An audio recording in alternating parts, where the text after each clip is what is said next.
I was talking to a head coach in a different conference recently. It was on signing day, and he was just talking about the state of college football, how much the environment has changed, and quite frankly, what a clown show in certain areas it is in terms of recruiting, in terms of retaining your own players, the NIL money that's out there.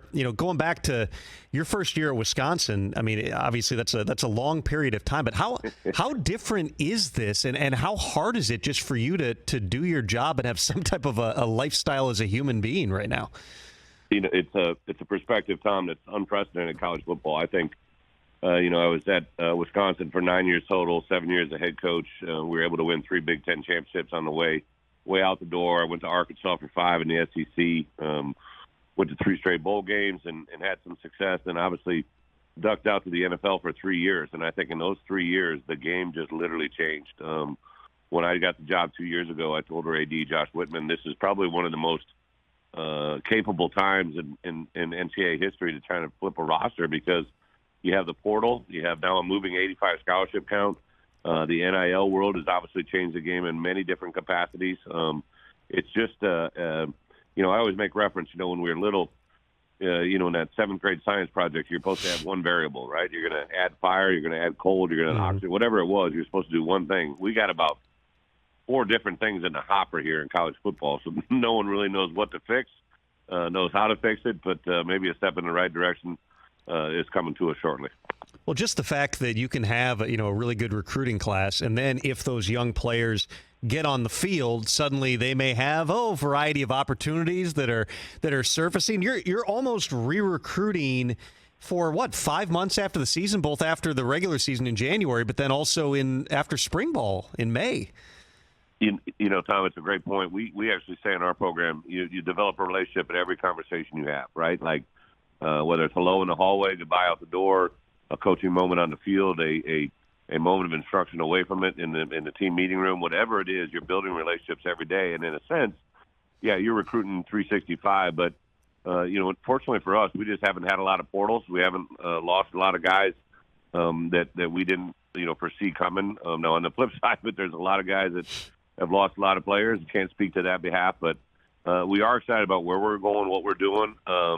I do think the NIL is a good thing. I really do. And there's probably some guardrails that need to be in place, but for players to be able to be afforded for their name, image, and likeness at a level, it's just everybody had to see this coming. I mean, it was within reason, right? So the things that are absurd now are some of the things that are being offered, taken, that cause kids to leave within, even rivalries, but within divisions, within college conferences. I think the one thing that really has to be brought to light, and we're not going to know the effect until probably 3 or 4 years from now. I just don't see how all these kids changing schools is going to help a degree or a progression towards a degree that the NCAA had done such a good job of doing. I think the overall graduation rates are what's going to really suffer here in about 2 to 3 years, because they really don't take effect until 3 years after a kid leaves, that they compute the final graduation rate. So I think it's going to be too late in coming, but that's what I see the ultimate negative to this whole thing is graduation rates. I've heard all sorts of numbers, both in the incoming recruits as well as the potential transfers. Everything from guys getting offered $500,000 to transfer to $5 million in some cases to try to get a player. When you're out on the recruiting trail, what's the craziest thing you've heard somebody getting offered? Probably a horse. I think that's probably the furthest one out there that I've heard. I would say that everybody has their individual niches and needs and everything that goes into it.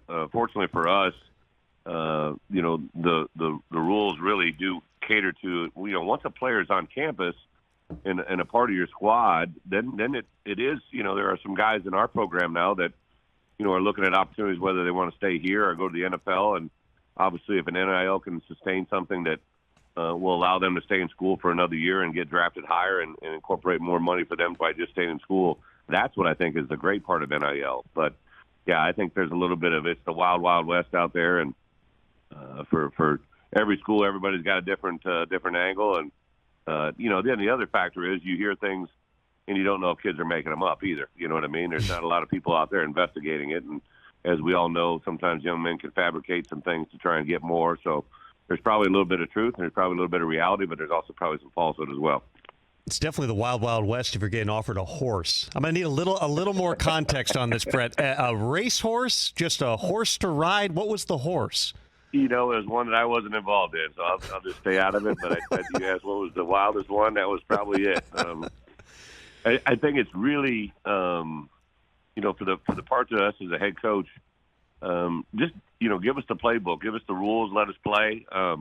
You're always going to have that banter back and forth, but I think the part that, even this year in the NIL world, literally the rules changed right in the middle of the season. And when that goes on, then you kind of are in this precarious moment of, okay, do we live in the moment we're in and plan for the future? And then they flip the rules on you a little bit. So it's kind of a little give and take. I'm hoping that in the next year people can kind of calm the waters and sustain it and make it a little more real. Fortunately for us at Illinois, there is good NIL money out there. There's been some things happening for our guys. People are reaching out for the right things.